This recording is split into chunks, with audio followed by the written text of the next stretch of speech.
Perfect participle. अब देखते हैं परफेक्ट पार्टिसिपल को। प्रेजेंट पार्टिसिपल और परफेक्ट पार्टिसिपल में कोई खास अंतर नहीं है। प्रेजेंट पार्टिसिपल और परफेक्ट पार्टिसिपल में कोई खास अंतर नहीं है। परफेक्ट पार्टिसिपल इस प्रकार बनता है, देखिए परफेक्ट पार्टिसिपल को having plus past participle V3, perfect participle having plus past participle V3 के द्वारा बनता है। जैसे हैव इटेन, हैविंग सीन, देखकर etc। जैसे एग्जांपल है have eaten, have plus V3, have eaten, having scene, ये सब क्या है? परफेक्ट पार्टिसिपल हाँ के एग्जांपल हैं। प्रेजेंट पार्टिसिपल की तरह परफेक्ट पार्टिसिपल भी एडजेक्टिव बनते हुए प्योर वर्ब का काम करता है। प्रेजेंट पार्टिसिपल की तरह ही परफेक्ट पार्टिसिपल भी एडजेक्टिव बनते हुए प्योर वर्ब का काम करता है।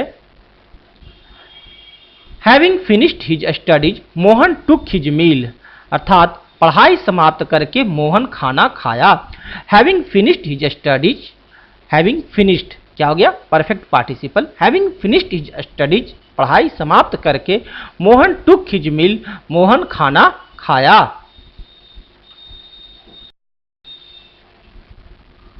Second, having sold his old house Hari bought a new one, अर्थात अपना पुराना मकान बेचकर हरी ने नया मकान खरीदा।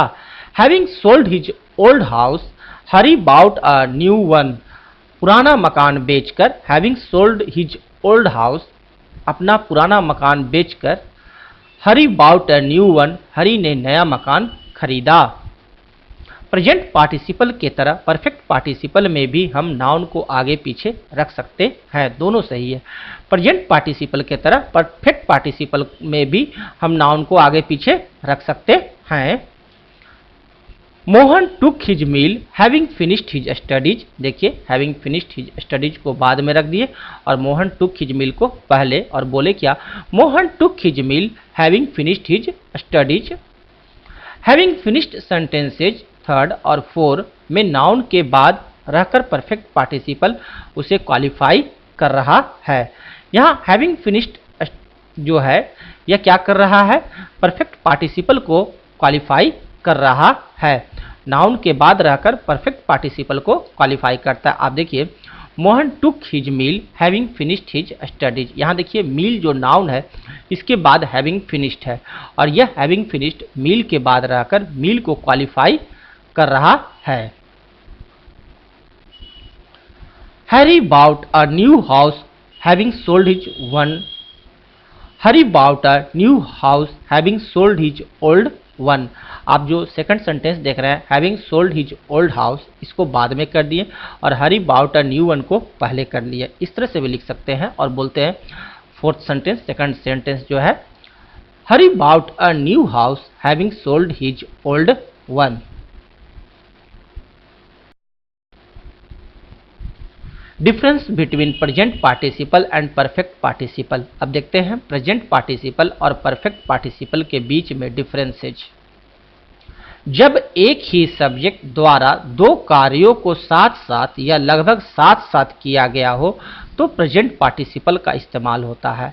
जब एक ही सब्जेक्ट द्वारा दो कार्यों को साथ साथ या लगभग साथ साथ किया गया हो तो प्रेजेंट पार्टिसिपल का इस्तेमाल होता है।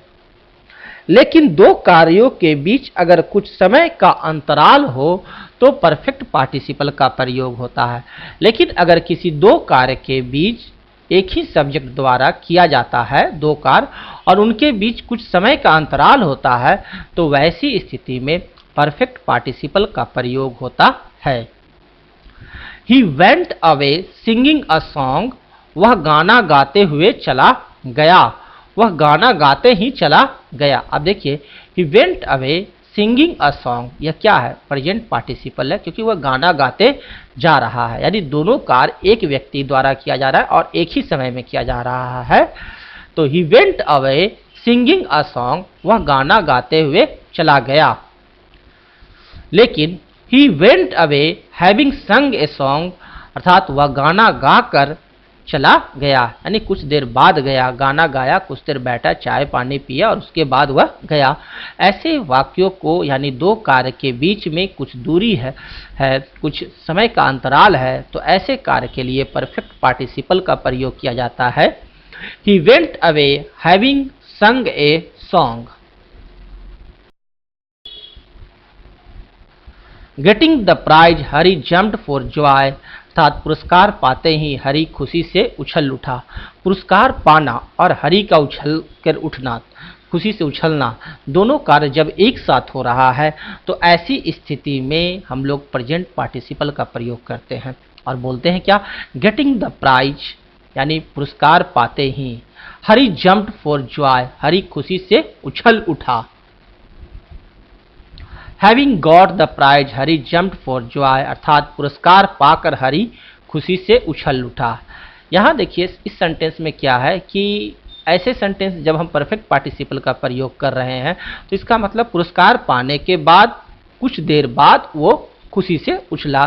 तो having got the prize, Hari jumped for a joy, अर्थात अगर दो कामों के बीच कम समय का अंतर हो या दो कार्यों के बीच समय का अंतराल था या नहीं हमें मालूम ना हो तो हम उन्हें प्रेजेंट पार्टिसिपल द्वारा भी लिख सकते हैं या परफेक्ट पार्टिसिपल द्वारा भी लिख सकते हैं। अर्थ में भले ही कुछ फर्क हो।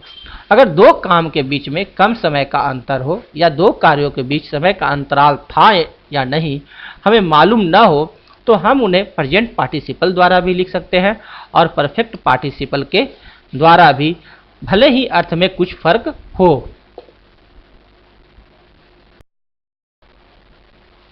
लेकिन दो कार्यों के बीच अगर निश्चित रूप से समय का अंतराल हो तो उसे परफेक्ट पार्टिसिपल द्वारा ही व्यक्त करना होगा, वहां प्रेजेंट पार्टिसिपल का इस्तेमाल गलत हो जाएगा। लेकिन यदि किसी दो कार्य के बीच अगर निश्चित रूप से समय का अंतराल हो तो उसे परफेक्ट पार्टिसिपल द्वारा ही व्यक्त किया जाता है। वहां अगर आप प्रेजेंट पार्टिसिपल का प्रयोग करते हैं तो उसका इस्तेमाल गलत हो जाएगा। कहने का अर्थ हुआ कि कोई दो कार्य है, उस दो कार्य के बीच में निश्चित रूप से समय का अंतर है और वहां आप प्रेजेंट पार्टिसिपल का प्रयोग करते हैं तो प्रेजेंट पार्टिसिपल का उपयोग वहां पर गलत हो जाएगा। वहां पर केवल और केवल परफेक्ट पार्टिसिपल का ही प्रयोग होगा। सेलिंग हिज ओल्ड हाउस ही परचेज्ड अ न्यू वन, अर्थात अपना पुराना मकान बेचते ही उसने नया मकान खरीद लिया। देखिए, सेलिंग हिज ओल्ड हाउस ही परचेज्ड अ न्यू वन, पुराना मकान बेचा और उसने नया मकान खरीदा।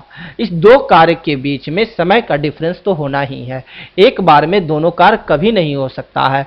तो यहाँ पर प्रेजेंट पार्टिसिपल का जो प्रयोग किया गया है यह गलत है।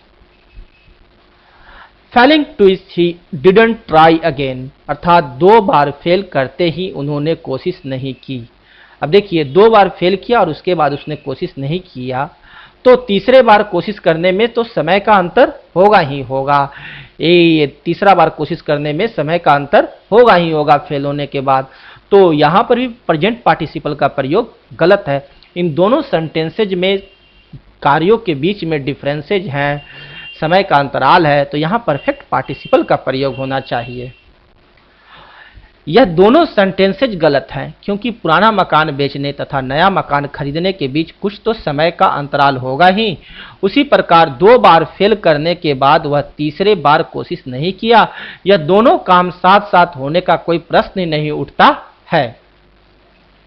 अतः इन दो सेंटेंसेज को परफेक्ट पार्टिसिपल द्वारा ही लिखना चाहिए, इसलिए इन दोनों सेंटेंसेज को परफेक्ट पार्टिसिपल द्वारा ही लिखना चाहिए।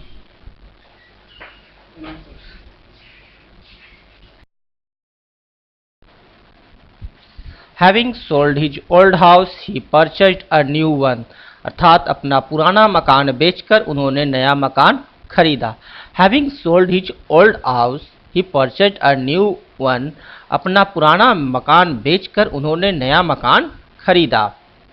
Having failed twice, he didn't try again, दो बार फेल करने के बाद उन्होंने फिर कोशिश नहीं की। Having failed twice, he didn't try again, दो बार फेल करने के बाद उन्होंने फिर कोशिश नहीं की।